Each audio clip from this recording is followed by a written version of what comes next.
అందరికీ నమస్కారం. 2014 సంవత్సరంలో ప్రత్యేక ఆంధ్ర రాష్ట్రం ఏర్పడిన నాటి నుండి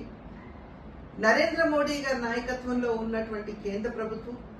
అదేవిధంగా ఆంధ్ర రాష్ట్ర భారతీయ జనతా పార్టీ అమరావతియే ఆంధ్రప్రదేశ్ రాజధాని అన్న విషయానికి కట్టుబడి ఉన్నటువంటి విషయాన్ని ప్రజలందరికీ కూడా మేము గుర్తు చేస్తున్నాం. డిపిఆర్ సకాలంలో రాకపోయినా ఈ అంశానికి కట్టుబడి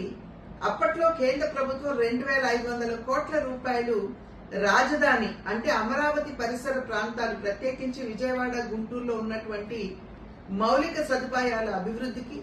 2,500 కోట్లు మంజూరు చేయగా,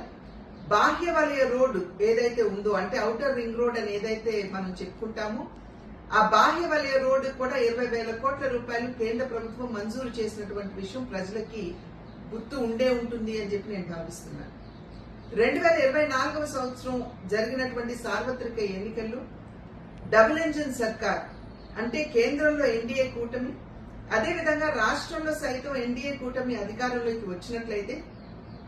ఆంధ్ర రాష్ట్రాన్ని అద్భుతంగా అభివృద్ధి చేసుకోవచ్చు అన్న విషయాన్ని గుర్తించి ప్రజలు ఎన్డీఏ కూటమిని ఆశీర్వదించి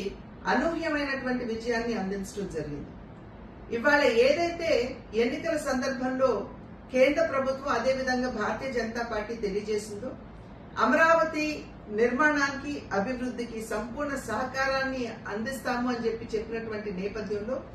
వరల్డ్ బ్యాంక్ మాధ్యమంగా 15,000 కోట్ల రూపాయలు, అదేవిధంగా హడ్కో మాధ్యమంగా 11,000 కోట్ల రూపాయలు అందించడానికి నిర్ణయం చేయడం జరిగింది. దానిలో భాగంగా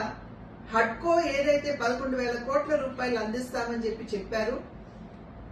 హడ్కో ఇవాళ రాష్ట్ర ప్రభుత్వంతో ఒప్పందం కుదుర్చుకున్నటువంటి విషయాన్ని ప్రజలు ఇక్కడ గమనించాలి.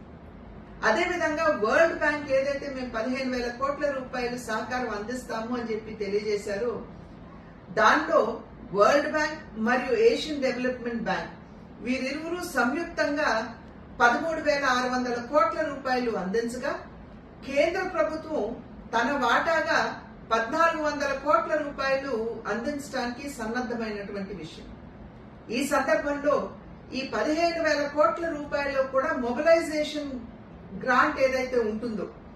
అంటే 25%, 15,000 కోట్లలో 25% ఏదైతే మొబిలైజేషన్ గ్రాంట్ గా ఇస్తాము అని కేంద్ర ప్రభుత్వం తెలియజేసిందో, ఇవాళ ఏప్రిల్ 1వ తారీఖున ఆ డబ్బు, ఆ సహకారం ఏదైతే ఉందో